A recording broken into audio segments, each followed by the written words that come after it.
Mesdames, Messieurs, bonsoir. On est très content de se retrouver avec Marc Abitbol pour découvrir ensemble les enseignements du Rav Ashlag sur Purim. C'est inédit. Vous êtes des centaines à suivre le cours en rediffusé sur YouTube. N'hésitez pas à vous abonner à la chaîne Lilmod, à laisser un commentaire, à poser des questions. Troisième et dernier volet sur Purim. Leilou Nishmat et Eliav Abitbol. Bechavod Marc. Alors, je vais, je vais déjà finir la dernière page de. Alors, attends, sharing, qu'est-ce qu'il me veut là? Euh, Où est-ce qu'il est le document?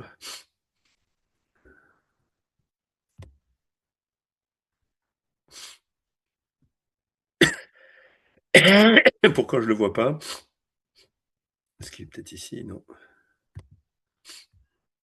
Ok, on va peut-être le voir comme ça, j'en sais rien.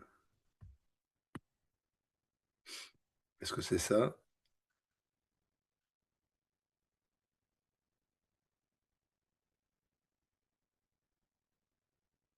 Ok. Est-ce que vous voyez quelque chose là? Est-ce que vous voyez l'écran?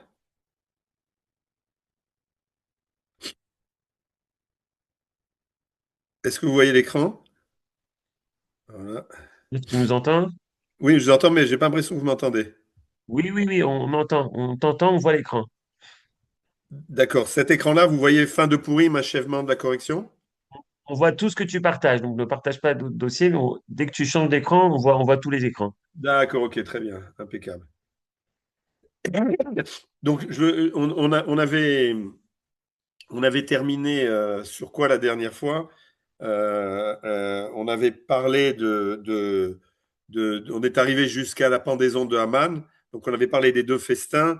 On avait expliqué que en fait, il y a le premier festin, il y a l'histoire de Mordechai qui est habillé par Haman. Il y a le deuxième festin et il y a la pendaison de Haman. Et donc, on avait expliqué que le festin, le premier festin qui a lieu après les jeûnes, etc., où Esther prend un risque et elle sort de son tzimtzum, elle sort de son obscuration pour, euh, pour prendre un risque et aller vers Hachvérosh. Et, euh, et, et donc, qui lui tend un bâton, on a dit ce bâton, il exprime la capacité de faire passer un tout petit peu de lumière. Et tout de suite après, les choses commencent à se dévoiler, puisqu'il y a l'histoire de Mordechai qui est habillé par Aman. Le deuxième festin, où à ce moment-là, Esther, dans ce deuxième festin, qu'est-ce qui se passe par rapport au premier? Au premier, il y a quand même encore un tzimtzum, puisqu'elle ne parle pas à Aman, elle ne parle qu'avec Achashverosh, et, et c'est seulement au deuxième festin qu'elle se dévoile complètement, et elle dit qui elle est et d'où elle vient, et qu'elle est capable d'affronter Aman, qui est le Ratson Lekabel, qui est la Chochma, qui représente celui qui veut tout s'accaparer sur Terre.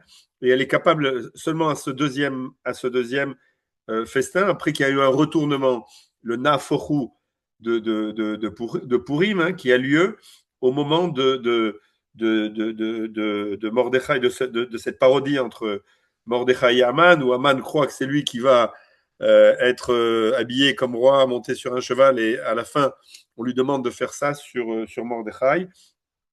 Et en fait, qu'est-ce que ça représente ce qui se passe au milieu? En fait, ce qui se passe, c'est que juste avant le premier festin, on est quand même dans une situation d'obscurité. Esther fait jeûner tout le monde. Elle va prendre le risque de se dévoiler un petit peu pour prendre le risque de recevoir cette lumière de Achashverosh, ce petit brin de lumière. Et alors, à ce moment-là, les choses se décantent et on a comme preuve, elle commence à se décanter, l'insomnie du roi d'Achashverosh et ce premier chesed qui est rendu à Mordechai, puisque quand il avait témoigné ou fait passer le message qu'on voulait porter atteinte à la royauté, il l'avait fait lo almenat lekabel, pas avec un objectif de recevoir quelque chose, mais il l'avait fait chinam, pour rien, pour sauver puisqu'il n'a pas été demandé un prix et il n'a pas eu de prix. Donc, il n'a pas demandé de prix. Et on ne voit pas qu'il demande quelque chose dans les derniers versets. Et le retour de ça, c'est maintenant, quand Haman va être obligé de prendre Mordechai sur le cheval et de le faire tourner dans la ville. Et donc, on a bien ici ce retour-là, ce Naafochou, il est quoi? Il est lié à un Mordechai qui a fait quelque chose, pas pour recevoir pour lui. Et dans ces cas-là, il a repoussé d'une certaine manière une récompense. Il a eu un ratson, l'HPA, une volonté de pouvoir donner, de pouvoir influencer, puisque c'est l'influenceur, on a dit dans cette histoire, l'Oalmenat Lekabel, pas pour pouvoir recevoir. Et donc, parce qu'il s'est mis dans cette situation-là, eh ben, c'est lui le premier dans l'histoire de la Megillah, le premier qui va recevoir quelque chose à travers cette parodie entre Haman et Achashverosh. Et c'est vraiment le tournant de la Megillah. On a le premier festin où Esther ne se découvre pas encore, et elle se découvre seulement, elle prend un risque par rapport au roi, et on est encore dans un tzimtzum, dans quelque chose de restreint, puisqu'elle ne se découvre pas, elle ne dit pas qui elle est, et le roi lui dit à Tratia Malchut, ça reste toujours la moitié, et c'est la moitié du royaume seulement pour elle, et c'est seulement quand on aura passé cet événement où Mordechai a un retour sur quelque chose qu'il n'a pas demandé, et donc on est toujours dans cette philosophie du Ravashlag, hein, où il dit Ratson les Kabel, la volonté de recevoir, on est né avec, il faut qu'on se batte contre. Mais la première chose qu'on a, c'est Ratson les Kabel pour pouvoir recevoir, c'est ce que représente Aman. Esther, la Malchut, la royauté qui représente la Mida, la sphère de celle qui va recevoir. Hein. La Malchut, c'est celle qui est appelée dans la tradition celle qui n'a rien et qui ne peut que recevoir. Eh ben, elle refuse de recevoir et elle va prendre le risque de rencontrer Achashverosh. Et c'est cette prise de risque qui entraîne ce passage de Chassadim pour Mordechai. Et on arrive au deuxième festin. Et ce deuxième festin, Esther va se dévoiler en disant qui elle est, de quel peuple elle vient, et va pouvoir, elle se sent un client, un ustensile assez fort avec le peuple qui est derrière lui, qui est unifié. L'air Kenos et Kolaam va rassembler tout le peuple. Elle a demandé à Mordechai, qui a jeûné. Le jeûne, c'est une sorte de protection. On le voit à Kippour. C'est cette protection-là qui va lui permettre d'affronter et Achashverosh 2 fois. Et dans cette deuxième fois, où elle est portée par les chassadim qui viennent d'arriver par Mordechai, donc on a un changement. Et ce changement lui permet de dire oui, puisqu'on est on n'est pas dans un environnement de gvoura, de dureté, de ratson les kabel, mais on est plutôt dans un environnement qui change. Elle peut se découvrir et à ce moment-là affronter la personnalité de Haman qui lui représente le ratson les kabel, almenat les kabel, celui qui veut tout garder pour lui, et où elle va dire une phrase extraordinaire. Si ce n'était pour me sauver à moi, je ne serais pas venu et solliciter le roi. Et c'est ce qu'on vient de dire ici, c'est-à-dire qu'elle n'est pas là pour son ratson pour elle, mais et pour les autres. Et c'est de cette manière-là qu'on peut affronter celui qui veut tout pour lui, c'est-à-dire Aman. Et de cette manière-là, Esther se définit très bien par la capacité de recevoir, mais pour pouvoir aider les autres, pour pouvoir sauver le peuple juif. Et c'est comme ça que se termine ce dernier festin. Et de ce festin, on passe à la pendaison d'Aman. Aman où, pardon, le texte de la Megillah nous dit est à Etz She'echin Aman, cet arbre que Aman a construit. On parle du Etz Adaat, l'arbre de la connaissance, donc voulait s'accaparer pour lui Aman. C'est en fait c'est l'effondrement de par la chose dans laquelle il a lui-même préparé. C'est pas une punition, c'est le résultat de l'accomplissement de ce qu'a fait, de ce que voulait faire Aman. Quand on est dans un mode de Ratson les Kabel, Almenat les Kabel, eh bien, il n'y a que l'effondrement à l'intérieur de cette volonté d'avoir tout pour lui, etc. Et on arrive sur la fin de Purim. Et vous inquiétez pas, c'est pas encore la fin du cours, mais c'est parce qu'après je vais tout reprendre, mais c'est juste pour donner une perspective. On a parlé de Kippour qui démarre d'abord à l'inverse par un repas, la Souda Maseket que l'on a avant Purim, avant Kippour, et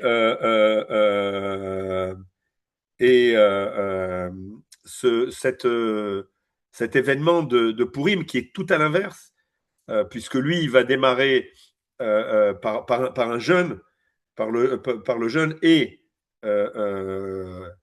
en fait, dans Purim, on a effectivement un jeûne, mais on a surtout un michté, un festin, où tout le peuple va participer, c'est-à-dire qu'on est à l'envers de ce qu'est Kippour, où Kippour, tout se passe euh, à travers on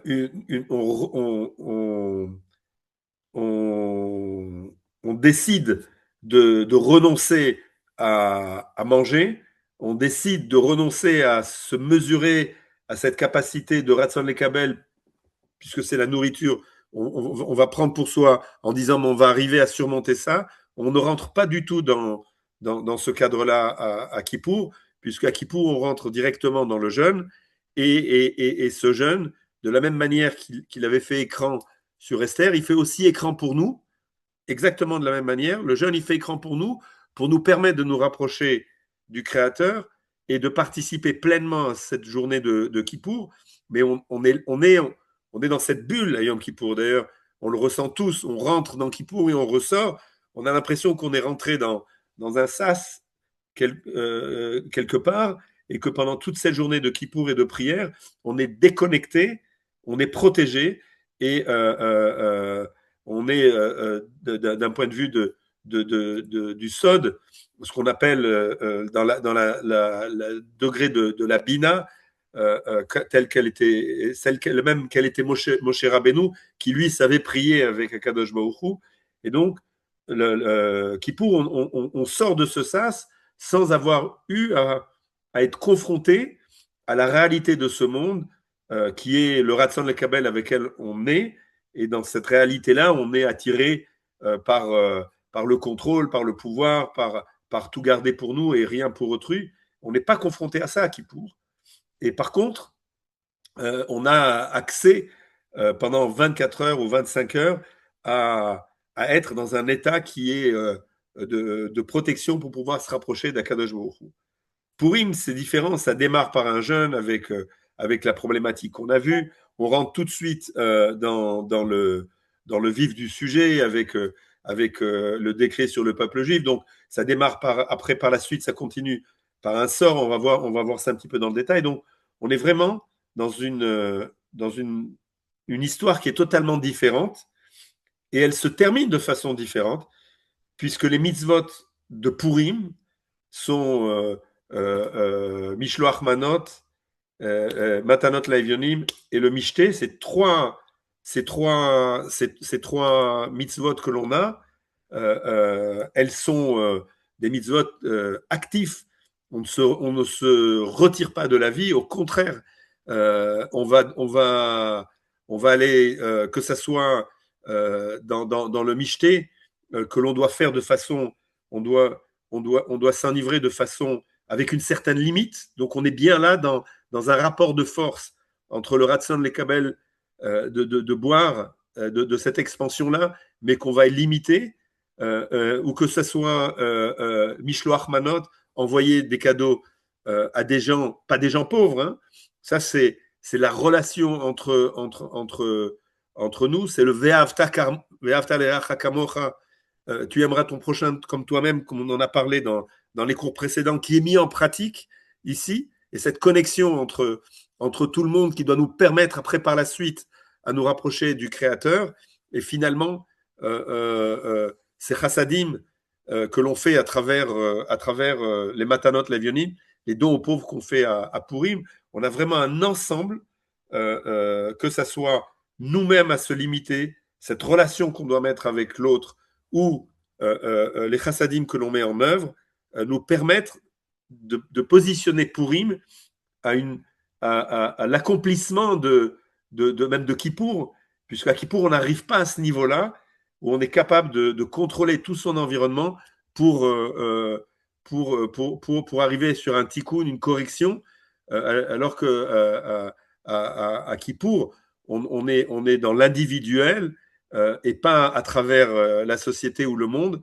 Et à Purim, on se mesure sur l'ensemble du monde et on y applique une correction puisqu'on va aller agir entre le festin, les mishloach manot, les matanot, les evionim. Et c'est pour ça que Purim et le Gmar Tikkun aussi du don de la Torah, puisque le Midrash nous raconte Kafa Alem Arkegigit, il a pris la montagne au-dessus des Bnei Israël et il leur a dit si vous l'acceptez, très bien, sinon c'est là-bas où vous allez être enterrés.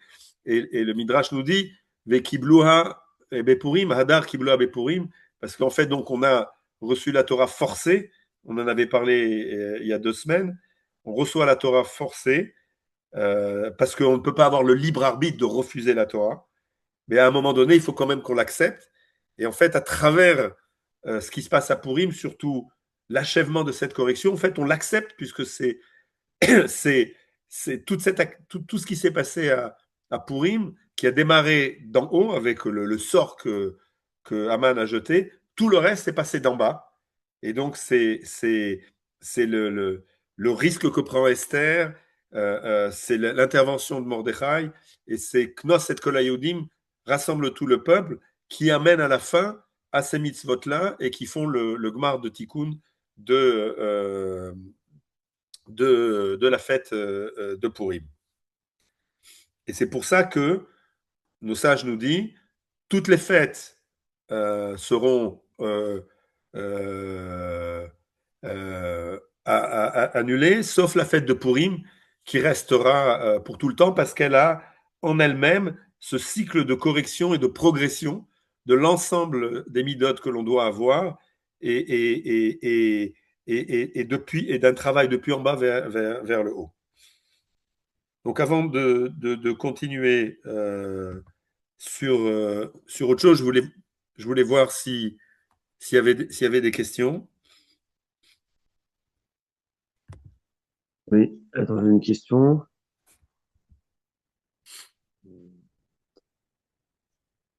Attends une seconde. Euh, Voilà, les gens déjà peuvent ouvrir les micros. Et Est-ce qu'il y a des questions? oui, moi j'ai une question. Bon, il y a plein d'enseignements que tu as donnés. Moi, une phrase que j'ai retenue, tu as dit que lorsque Esther est face à Aman, Aman c'est celui qui veut donc recevoir pour recevoir, quoi, qui veut tout pour lui. Et je crois que tu as dit que c'est Mordechai qui est face à lui. Et l'antidote, c'est finalement donner pour donner. Ça D'accord? commence par là. On a dit, à la fin, il faut qu'on atterrisse sur la capacité de recevoir et de donner. Mais au début, D'accord. c'est tu repousses tout.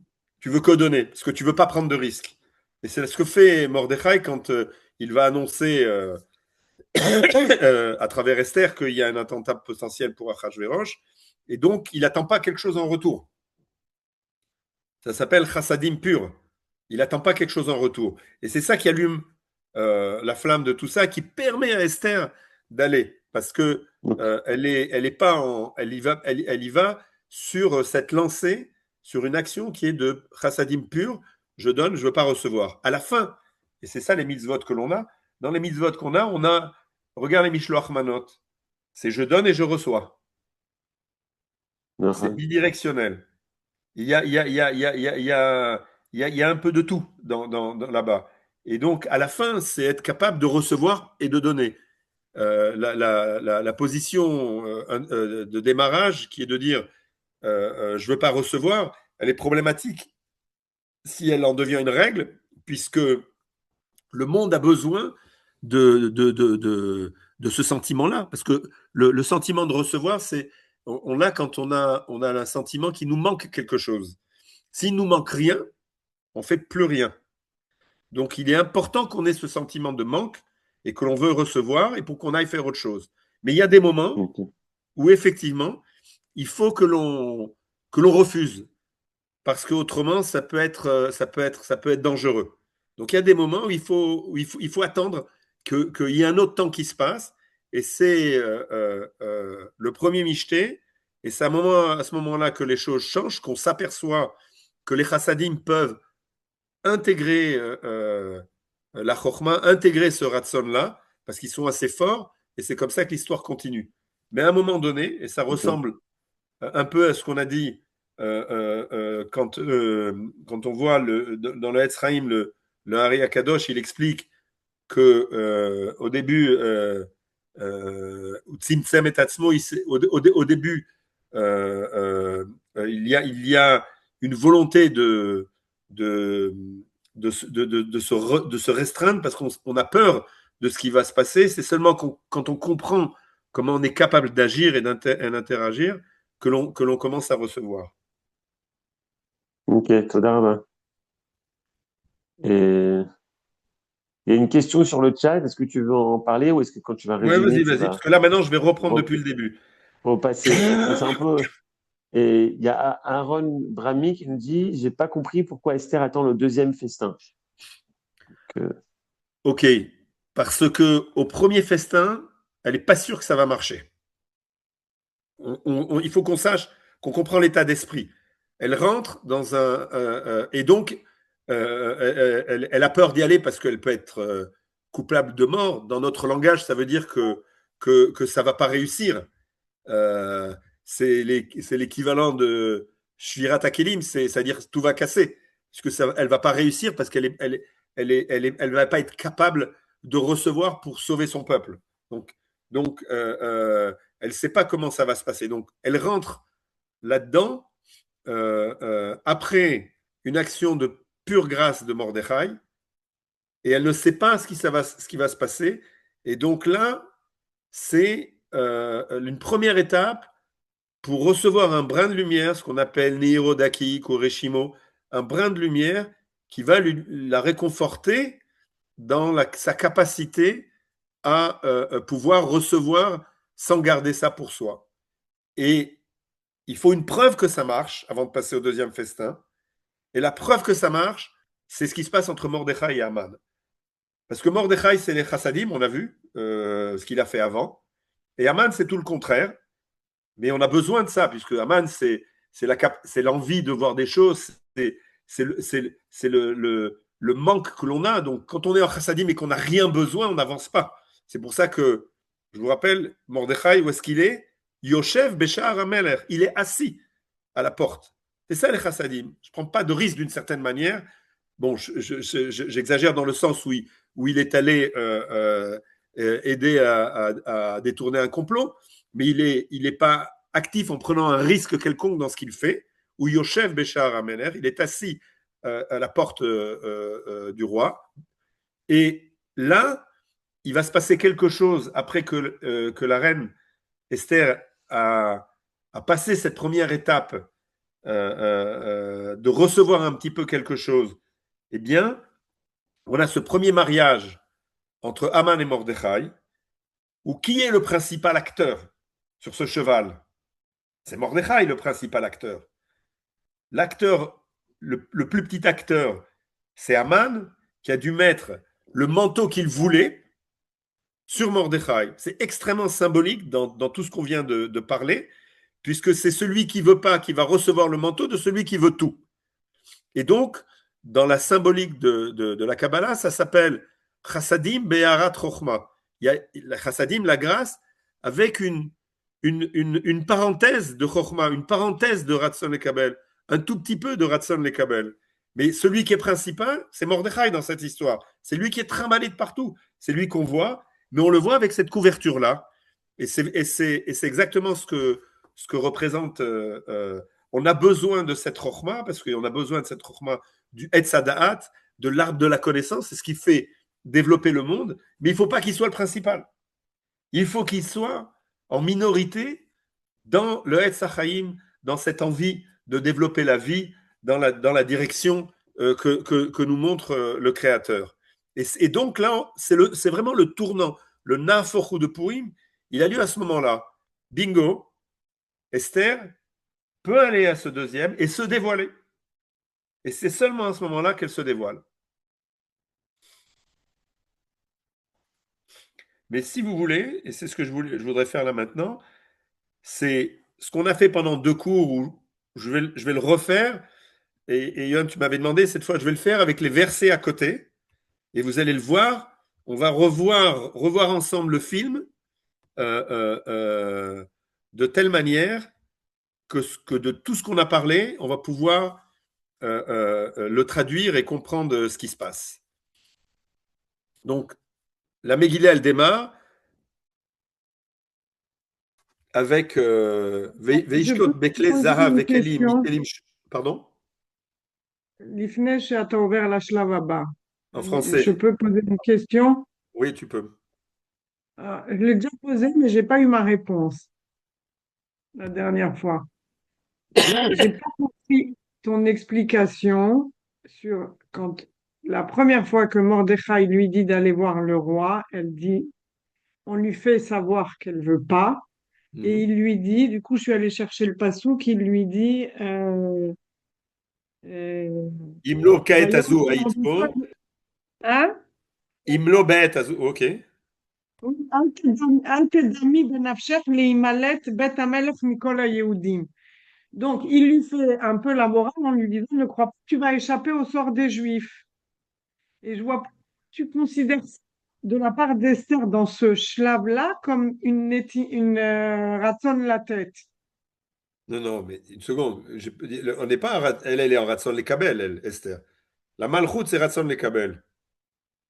Sa crainte à elle, c'est si elle va chez le roi, quand elle dit, il y a le symbole et la lecture du texte. La lecture du texte, elle dit à Mordechai, L'onikreti la meler, je n'ai pas été appelé par le roi, si j'y vais sans être appelé, je suis passible de mort. Je te le traduis, ça c'est.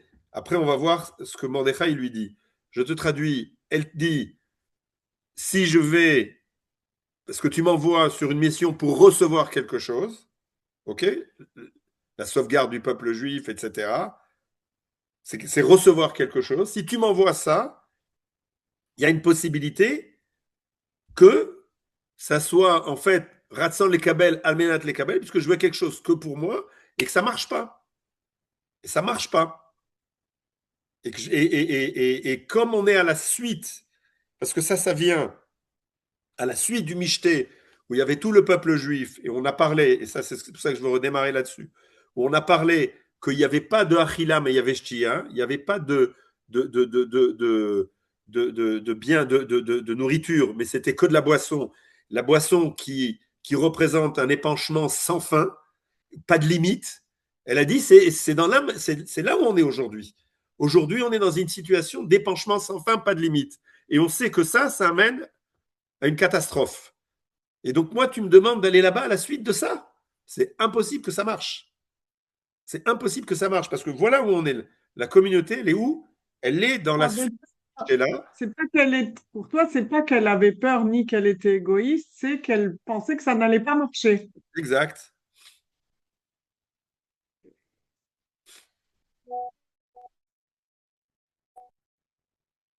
Mais il ne répond pas comme ça, On n'est Mordechai. pas dans l'histoire. Tu peux la lire aussi dans cette histoire qu'elle avait peur, etc. Je suis pas là-bas. Pardon?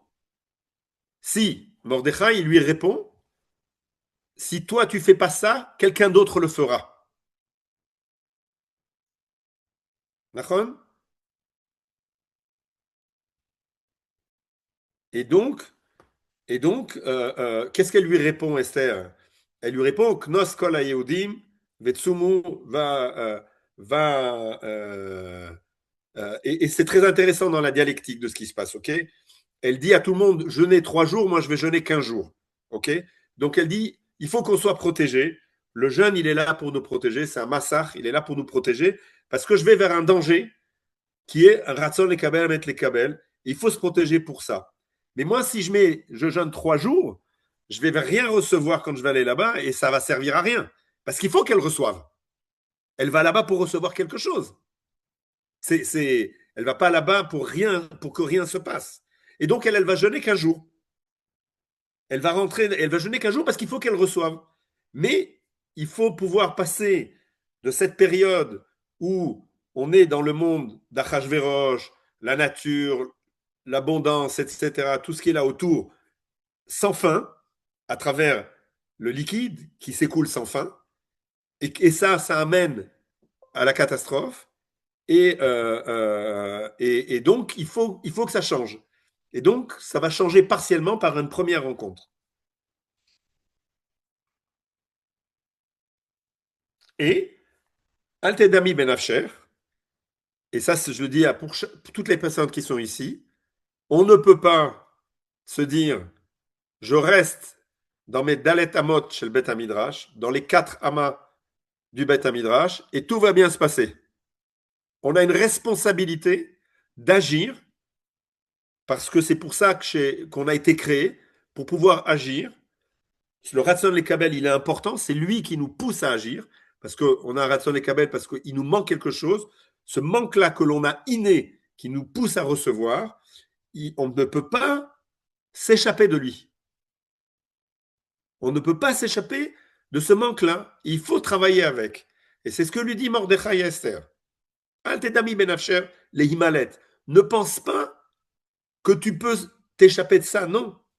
On ne peut pas rester dans les 4 amas du Beth Midrash toute la journée. Il faut qu'on sorte. Et on prend des risques. C'est clair qu'on prend des risques. Là, elle est partie en sachant qu'elle allait prendre des risques. L'histoire, elle est ici qu'à la fin, on est là aujourd'hui. Donc, ces risques en valent le coup d'être pris. Mais parfois, on prend des risques et ça ne marche pas. Et ça fait partie des règles du jeu. Parce que si personne ne prend de risques, l'histoire, elle n'avance pas. Est-ce que c'est un peu plus clair?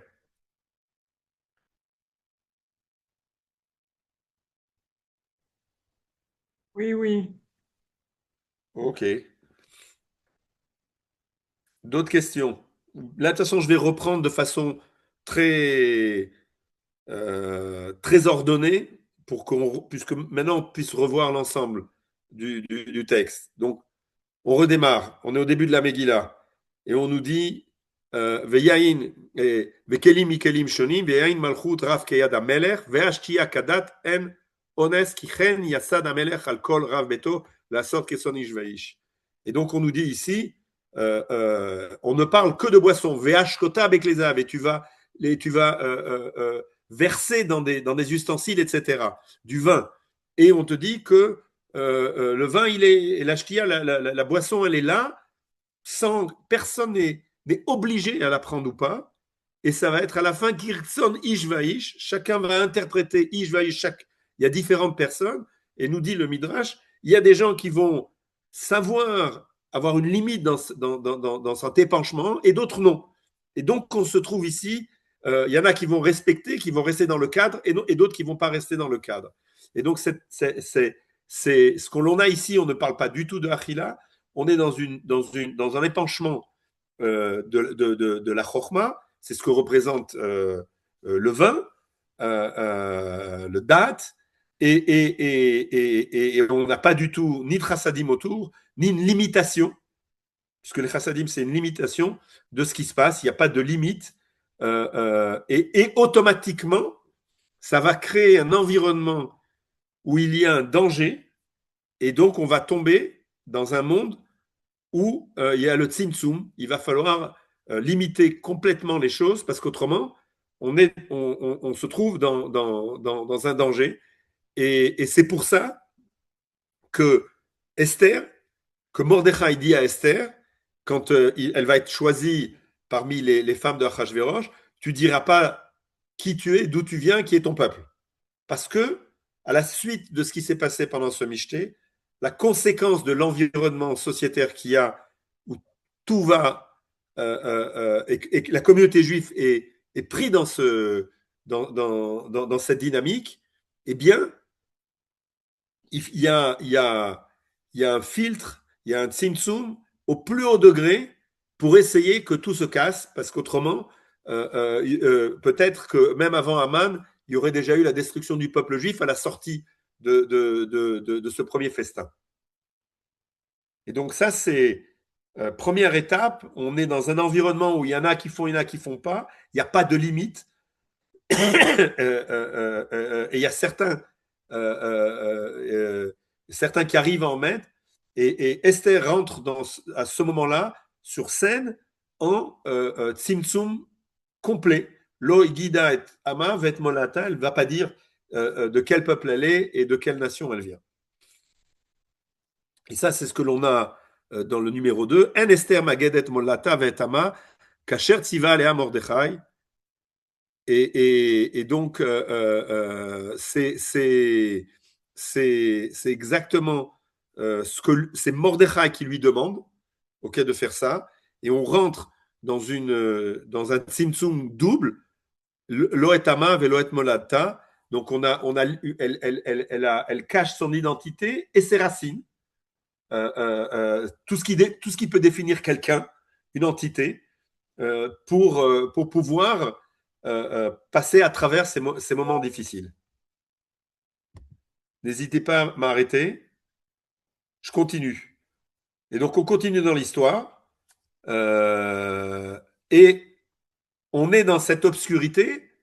Automatiquement, il y a un manque très fort qui se fait sentir. Et donc, après ça, il y a automatiquement, on a parlé de Yamin qui est le Chesed et de Smol qui est la Chochma, qui est le Ratzon Lekabel, et automatiquement, puisqu'il y a un tzimtzum et qu'on ne voit plus rien de ce qui se passe, il y a un vide et Aman arrive sur place avec toute sa force et toute sa puissance. Et il y a quelque chose qui va déranger Aman, puisque lui, ok, et donc et ça va le déranger de voir Mordechai. Donc l'étape d'après, c'est Mordechai, Yoshev Beshar Amelech, qui est assis devant la porte. Mordechai qui représente la Tiferet, c'est-à-dire la ligne médiane, la ligne de Yaakov, la ligne qui représente Israël, et qui est là et qui dit et qui est l'équilibre d'un certain côté entre ce que Haman est et ce que pourrait être le pur chassadim. Et quand Haman le voit, il a dit c'est pas possible. Lui et moi, on peut pas être là ensemble. Parce que moi, je veux tout, et lui, il dit non, il faut partager entre la droite et la gauche. Et je ne fais pas de jeu politique. Et donc,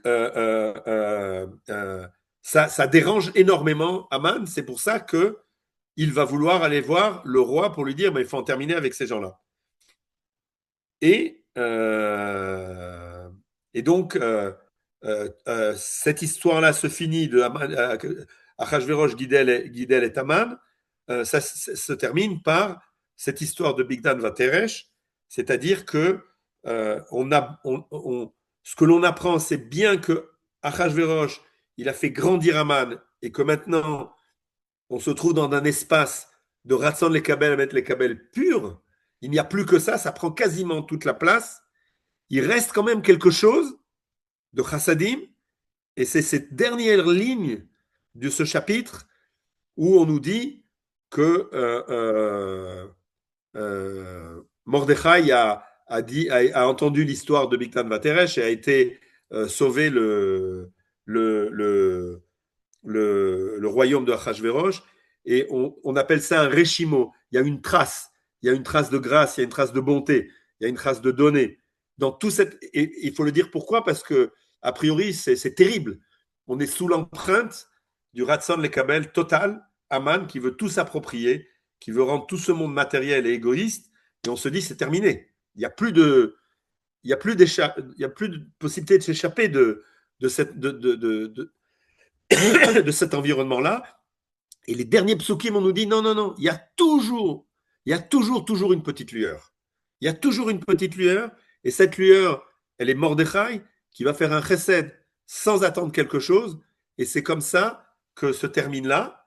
Et on sait, pour celui qui lit l'histoire, que malgré qu'après, on va avoir Haman qui jette les dés et qui achète le sort du peuple juif, malgré ça, on sait qu'il y a un réchimo, il y a quelque chose qui est là, qui est planté et qui va grandir après plus tard, et pas de panique. Même si ce qu'on a autour de nous, c'est terrible, mais on sait qu'il y a toujours quelque chose, une petite lumière, cette petite lumière de Hanouka qui reste, qui sera toujours là pour reconstruire les choses.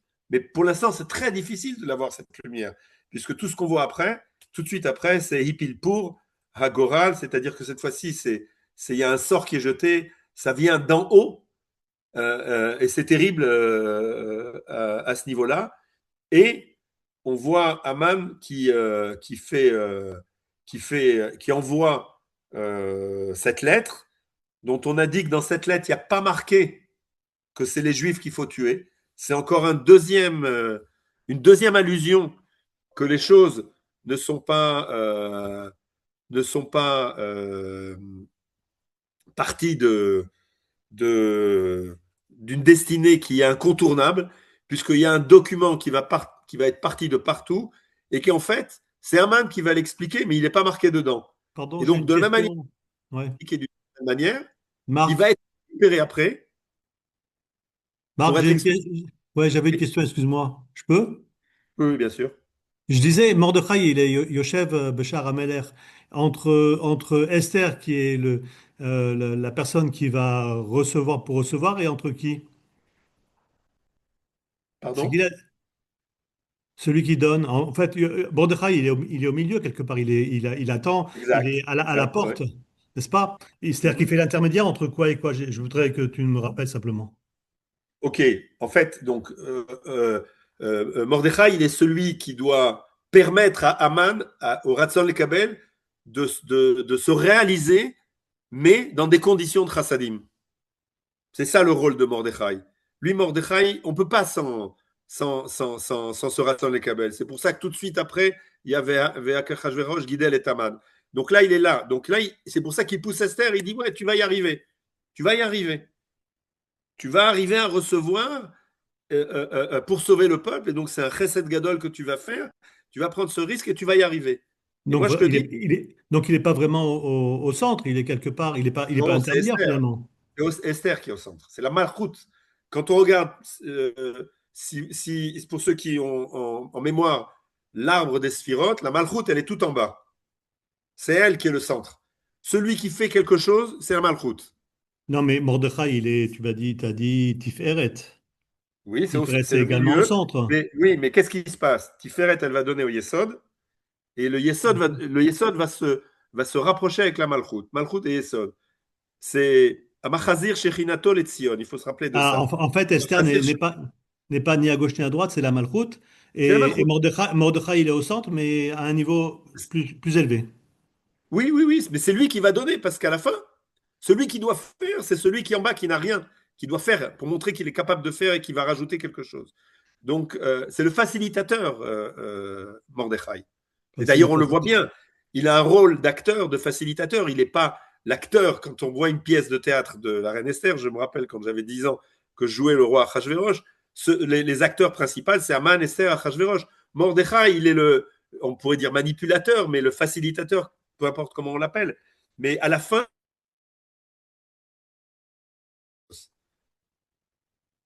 c'est elle qui va prendre le risque, c'est elle qui réalise, c'est elle qui va parler, etc.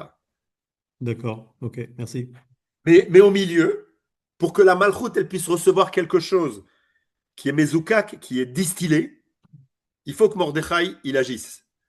Et donc Mordechai il va faire des chassadim quand il va aller dénoncer un complot. Et grâce à ça, il va pouvoir récupérer un peu de chokhmah de Haman. Et c'est ça qu'il va transmettre à Esther, pardon. Et donc, oui, ça, son rôle, c'est de distiller, de permettre à Esther de recevoir quelque chose qu'elle a peur de recevoir. Ça, c'est son rôle à lui. Dans les sphirotes, c'est le rôle de Tiferet. Parce qu'en fait, si on veut parler, qu'est-ce qui se passe? On a Keter Chochma ou Bina. Donc la Chochma, si elle est toute seule, c'est elle qui est responsable de Shvirat HaKelim, de fait que de cette Shvirat HaKelim. Je vais faire rapide, ceux qui comprennent, ils comprennent, parce qu'autrement, c'est 10 cours à part. Et la Bina, elle dit non, attention, il faut s'arrêter là. Parce que si toi, tu me passes directement Chochma vers le bas, c'est foutu. Donc la première chose que fait la Bina, c'est exactement ce qui se passe ici. On arrête ici. On fait que du chesed. On va que les HPA, le menat, les HPA, rien d'autre. Ce geste-là, nous dit nos sages, c'est une manière de recevoir. Refuser parce qu'on a peur de recevoir, c'est une manière de recevoir, et c'est ça qui est transmis vers le bas.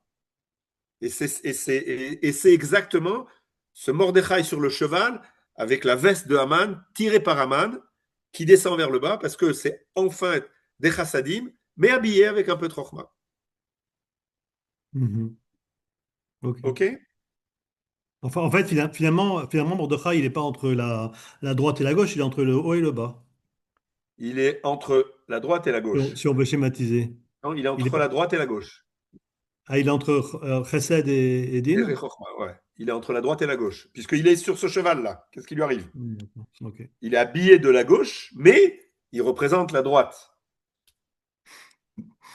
En Ok. fait, dans la tfissa du Baal HaSulam, dans la façon de penser du Baal HaSulam, c'est pas que la droite toute seule. Et de nouveau, hein, je suis pas politique.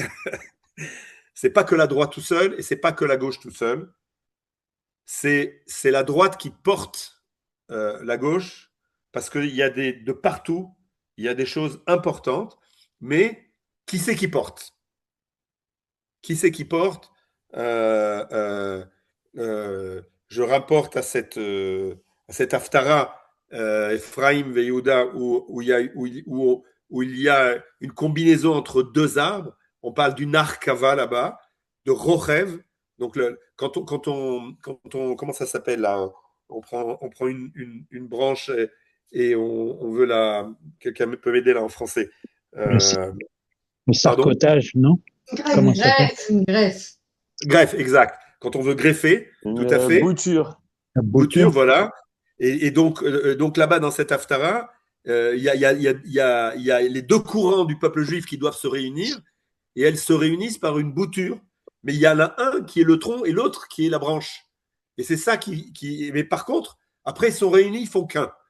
Et donc oui, il faut la droite et la gauche parce que chacun a sa valeur, chacun amène son émet, sa vérité. Mais dans cette bouture, dans cette greffe, il y a un Rochev et un Irkav, celui qui est le principal et celui qui est dessus.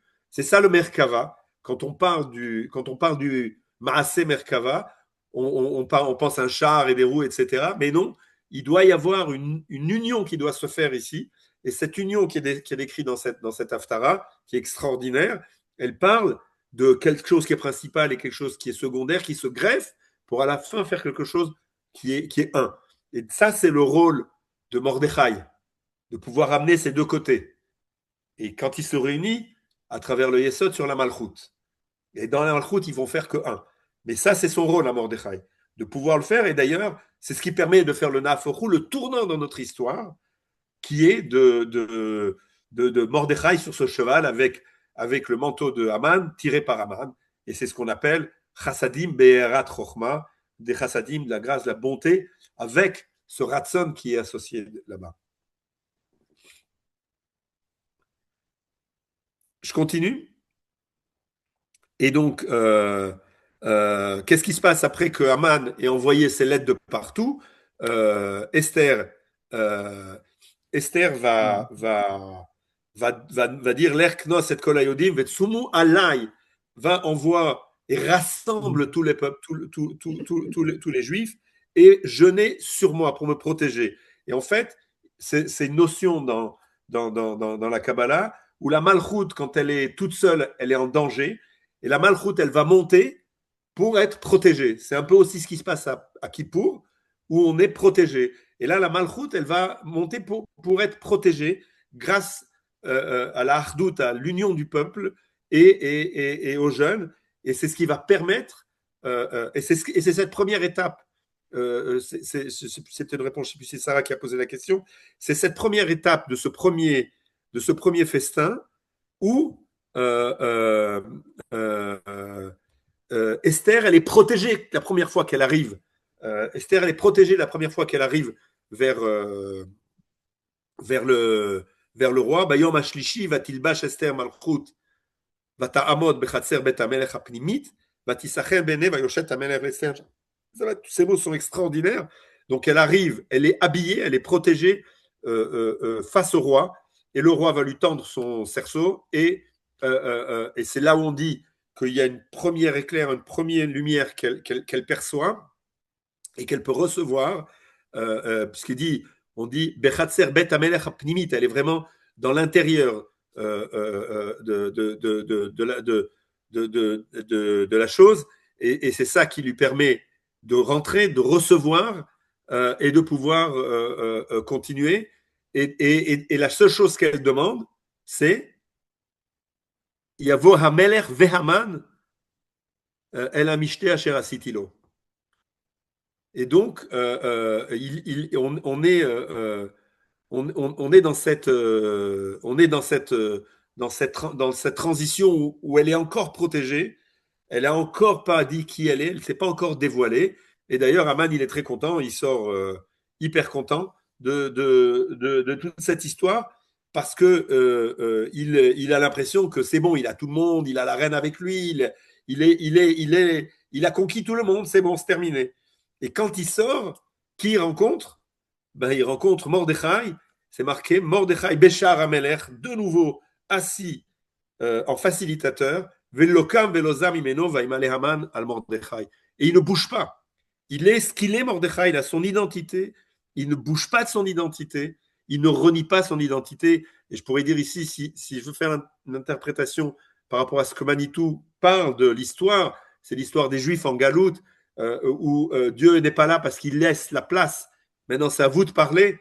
Et le festin, c'est un peu l'aïdbolélout, l'assimilation. Et il y a un seul juif qui, Loza, Loïcha, Veloïchtachave, Mordechai, qui ne bouge pas de son identité.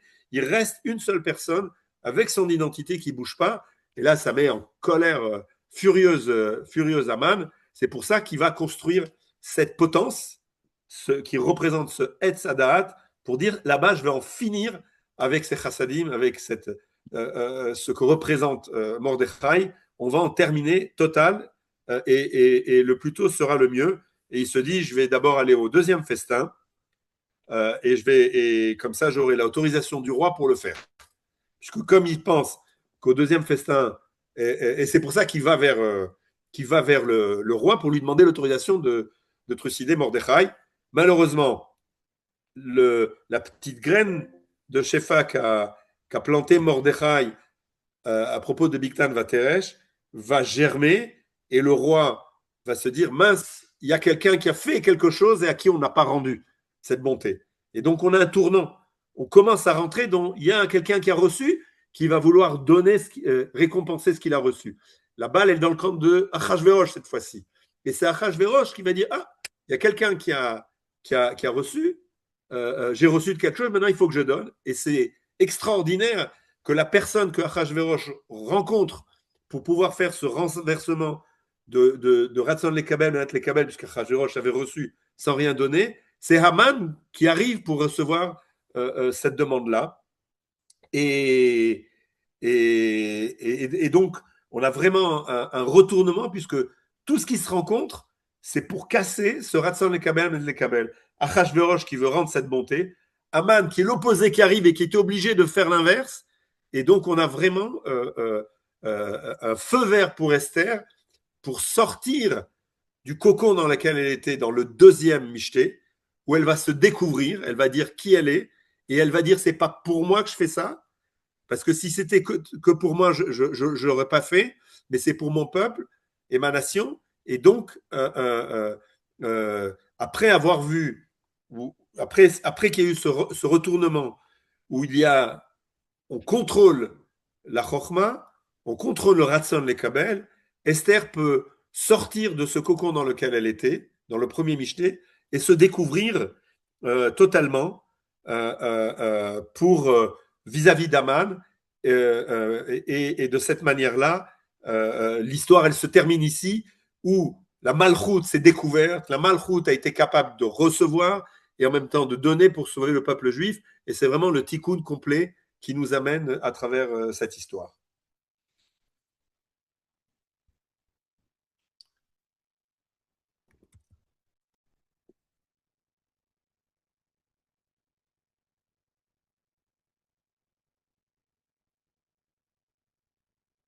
Bon, moi, j'ai terminé. Bravo, Toda Rabba, merci beaucoup. Attends, j'arrête le partage et c'est le moment si vous avez des questions, bien sûr.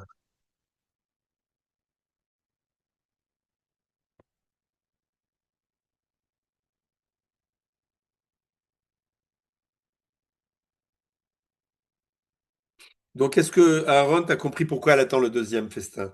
Dans le premier festin, elle est entourée, elle est protégée. Donc, c'est un pas mini. Dans le deuxième festin, elle remplit son rôle de Malchut. Elle remplit complètement son rôle.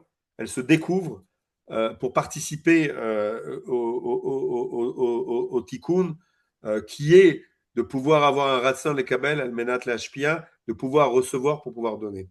Oui, oui, j'ai mieux compris là, hein. J'ai mieux compris avec la fin que tu as raconté entre Mordechai qui est habillé, qui monte sur le cheval, etc., qui est tiré par la Chorma, par Aman. Finalement, Aman, ça représente la Chorma, finalement. Exact, tout à fait, tout à fait. Herman, dans cette fissa du Ravashlag, Aman, c'est pas un rachat. Aman, représente une partie de ce Ratson les Kabel qui est nécessaire. Le problème, c'est qu'il faut pouvoir le. Une Oui, oui, seconde. j'entends.